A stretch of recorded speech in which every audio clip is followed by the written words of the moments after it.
Okay, everybody, Future Mike here. So here we are, sitting down to start recording the RX 9070 video. And over this weekend, guess what came out? I'm gonna read you a couple of little lines from various media outlets. First one, I haven't been this excited for PC gaming in decades. It's all thanks to my early time with NVIDIA's RX 5070. Next one, I've been using the RX 5070 to play a bunch of games early. And it might be the console-killing GPU I've been waiting for. And the best one, NVIDIA RTX 5070 hands-on preview, a sneak peek at my unreleased RTX Blackwell card hitting triple-digit frame rates in Cyberpunk 2077 at 1440p and Avowed at 4K. So where did these come from? Well, you know what? I think NVIDIA is pretty desperate right now after AMD announced these cards. What they're trying to do is they're trying to push friendly media to do puff pieces about the RTX 5070. And you cannot imagine how angering that is for a lot of journalists out there, because they push a narrative about DLSS 4 and frame gen. So a best possible scenario about the RTX 5070. But what about reality? That's what this video is all about. So let's get to that. All right, everybody, I wanted to get this straight out there right away. The RTX 5070, it's launching tomorrow, supposedly in very, very limited quantities, and it will be available starting at $550. We all know that in reality, it's probably going to be a lot more than that once the board partners roll out all of their custom cards. But look, NVIDIA is doing this launch in a very strategic way. They are launching this the day before we can start talking about these two cards, the RX 9070 and the 9070 XT. Two GPUs that are specifically targeted towards the 5070. The 9070 is going for also $550. Meanwhile, the XT model is going for $600. We already know how these things perform, but we can't talk about it right now. That review is coming tomorrow. So think of this review as an appetizer that sets the stage for the 5070, but tomorrow is going to be a far better look about how everything shakes out through the rest of this year in this price range. But anyways, the first thing that needs to be discussed is that $550 price, because like I said, most cards will go for significantly more than that. And while technically it is $50 less than what the 4070 and 4070 Super launched for, it's not like NVIDIA is doing you any favors here. There's only a few CUDA cores more than the 4070, and there's actually a downgrade when compared to the Super. On the memory side, there's a move to 28 gigabits per second GDDR7 memory, but there's still only 12 gigs, and it's running through a 192-bit bus. So the 5070 is already starting behind the ball versus the RX 9070 series, which both get 16 gigs and a 256-bit interface. And speaking of the RX 9070 series, these cards are going to stay here throughout this entire video to remind you that those cards are coming out tomorrow, and they absolutely deserve your attention. So now look, this 5070 is not being released here as necessarily an upgrade for 4070 series owners. We already knew that. What it is really targeting is the 3070 series people. So people with the 3070 and the 3070 Ti. You might have also noticed something with this chart. Due to overall higher clock speeds and a lack of a process node shrink, power needs have increased quite substantially over the RTX 4070 series.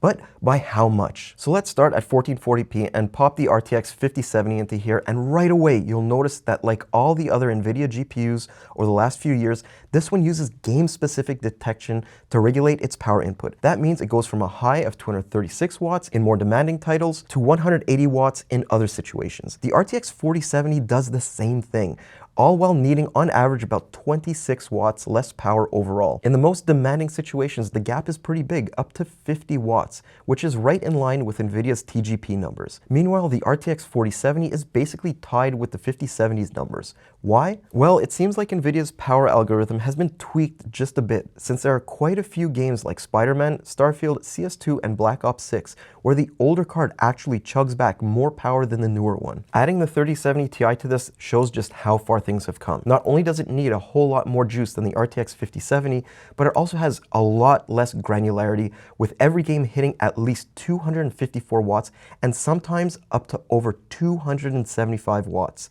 So if you have one of these and want to upgrade to an RTX 5070, at least you won't need a new power supply. Moving on to 4K, and right away the RTX 5070 needs at least 10% more power due to this being a significantly more demanding scenario for the core and memory. As a matter of fact, there's a few instances like Rainbow Six, Doom, and Cyberpunk where the 5070 smashes right up against its maximum 250 watt TGP. The interesting thing is that the RTX 4070 runs at about the same numbers as it did at 1440p. That's likely due to it already being GPU limited in most titles at this lower resolution. Meanwhile, the 4070 Super does see some linear power increases, but there's now a lot of instances where the RTX 5070's needs are far, far higher, though there are still a few games where the Super hits those higher numbers too. Meanwhile, with the RTX 3070 Ti, well, that card needs a whole lot more, with the only exceptions being Space Marine 2 and Horizon Forbidden West. Another thing I need to mention is just how freaking small this Founders Edition actually is.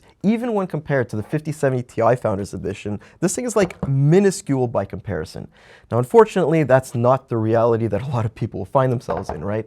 A lot of people will be buying a board partner card, and it will likely be at least this size until somebody else comes along with a more compact design, or actually gives a crap and starts making smaller cards. But anyways, the 5070 Prime is probably the smallest that you're going to get right now. And while this thing looks like a miniaturized version of the bigger FE cards, and it still uses a 16-pin power connector, there's a few fundamental differences in its design. While the others used a flow-through design where the PCB was placed in between two fans, so the heatsink could be cantilevered outwards, this one only has one end that's flow-through. The other fan pushes air through the heatsink and right onto the PCB. In order to alleviate that heat buildup, NVIDIA has added ventilation to the card's I/O shield to exhaust some of that hot air, but the card's sides are still largely sealed.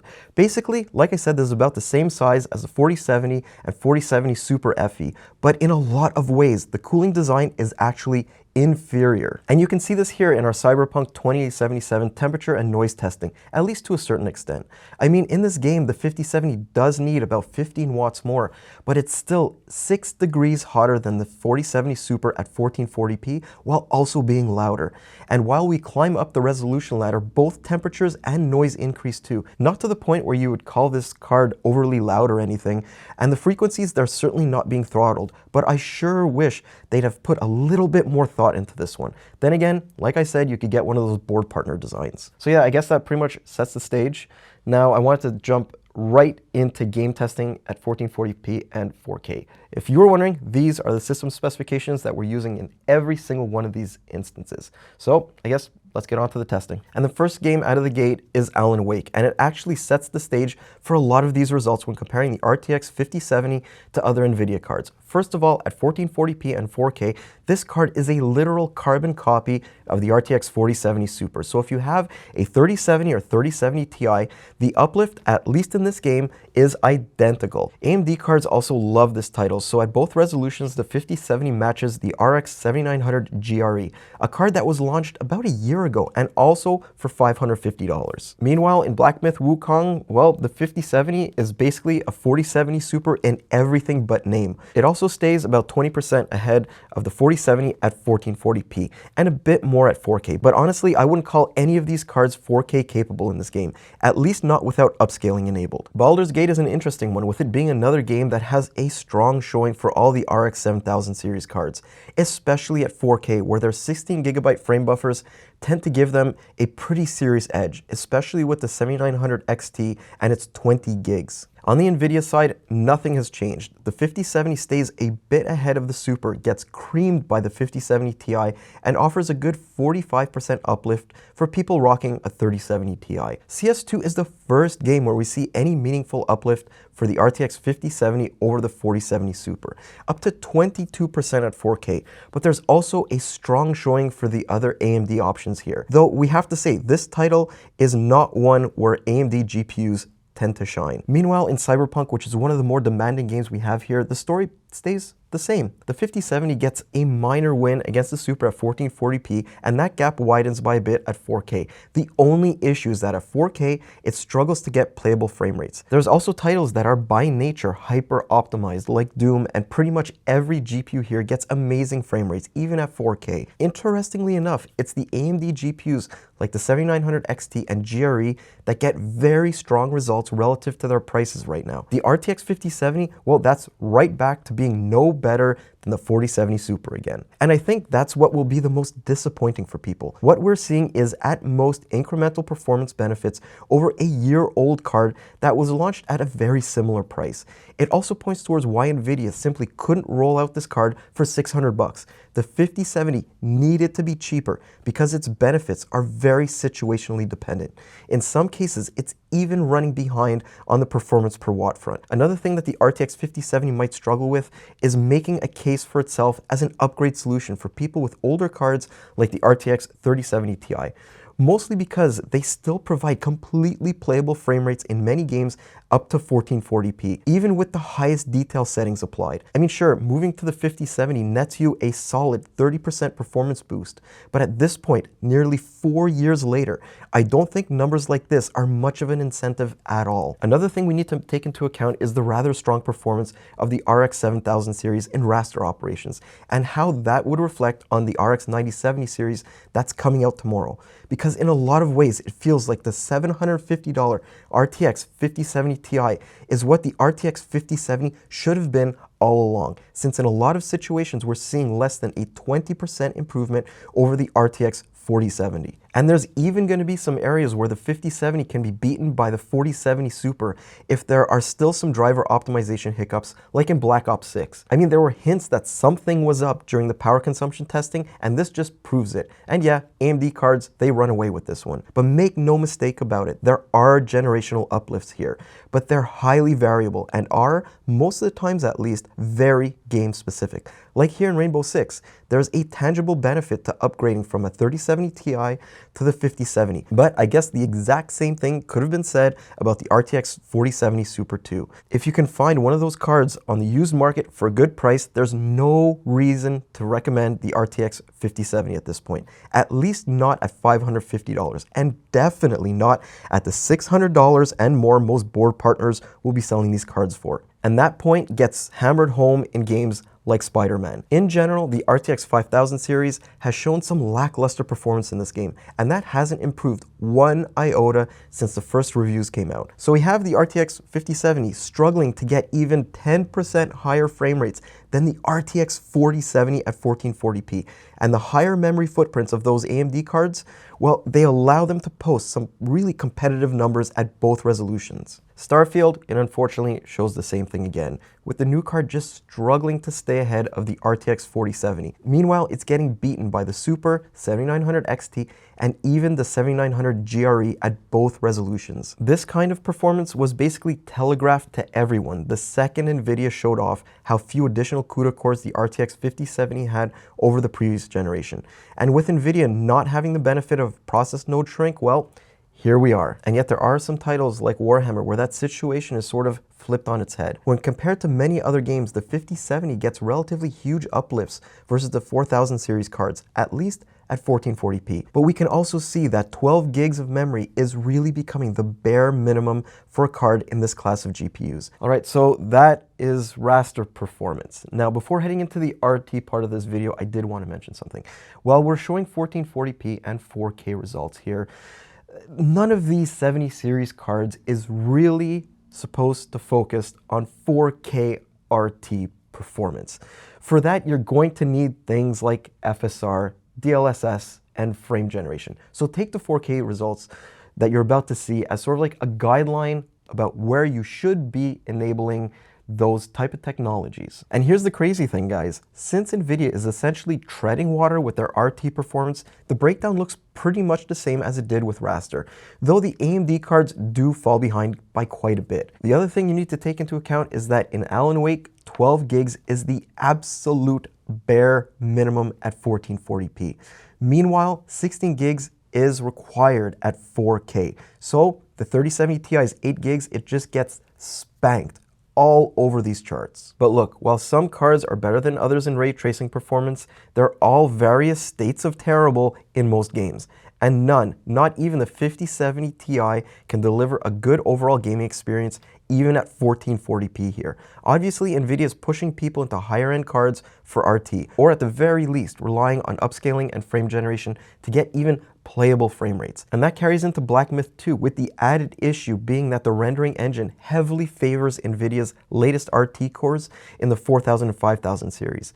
Even then, you can just forget about using any of these GPUs for native 1440p or 4K gaming, and that's a real shame. And even in games like Cyberpunk, where the RTX 5070 does give you sort of playable frame rates, it's essentially tied with the RTX 4070 Super. I mean, yeah, if you have a 3070 Ti or vanilla 3070 and you absolutely want to turn on all the bangs and ray tracing whistles in these games, then something like the RTX 5070 might be an interesting upgrade option, but even that's a stretch, since most of these games look just as good with RT off as they do with it enabled.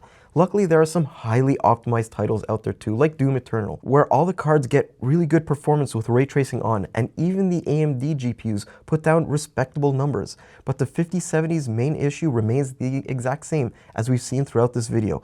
It has barely any better frame rates than the 4070, and it's beaten by the 4070 Super. And if you look even closer, NVIDIA might be in even more trouble. Because of their lack of any large ray tracing performance uplifts, it could allow AMD to actually catch up, because they're claiming the RX 9070 series will get at least a 35% boost in RT workloads versus the 7000 series. And those cards, well, they're already pretty competitive, mostly due to their larger memory footprints. So to close out the ray tracing section, this is more of the same, though with a few more positive points on the RTX 5070 side, at least at 1440p. It manages to beat the RTX 4070 Super by about 10%, while staying almost 15% ahead of the 4070. It's also on another planet when compared to the 3070 Ti. So that's pretty much everything I want to cover about the RTX 5070 in this sort of like primer review before the much larger piece of content comes out tomorrow. Now, I know what some people are going to be saying. They're going to be saying, hey, you know what? The RTX 5070, it is nothing more than a slightly overclocked 4070 Super.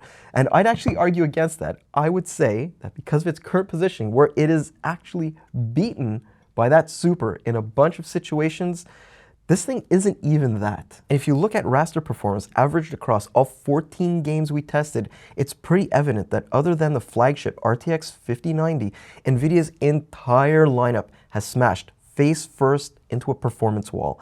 The 5070 is overall only 20% faster than the 4070 and only 5% faster than the Super at 1440p. And the main problem for NVIDIA here isn't even against their own cards, it's against AMD. As it stands, the GRE is so competitive versus the 5070. And if we add in a best case scenario for the 9070, where it's about 20% faster than the GRE based on AMD's claims, well, it doesn't look great, does it? And at just $50 more and 42% faster than the GRE, the 9070 XT might be just what it takes for NVIDIA to completely rethink their pricing strategy. Or, knowing NVIDIA, maybe not. But personally, I think the biggest misstep for NVIDIA and the RTX 5000 series is highlighted with the RT performance, because there are hardly any moves on this front whatsoever. They've been talking up RT like it's the next big thing for a half decade now, and yet we're not seeing any bigger generational uplifts than we did on the Raster side. That points towards there being an almost complete lack of back-end improvements to their RT cores, and that could open the door for AMD to just walk in and take over on this one area where NVIDIA needed to win. So anyways, that's basically where things lie with the RTX 5070. And look, let's put ourselves outside of the realm where the RX 9070 series is even existing. Let's put this into a bubble and take it just for what it is right now against other NVIDIA cards. If anything, this card is at best disappointing.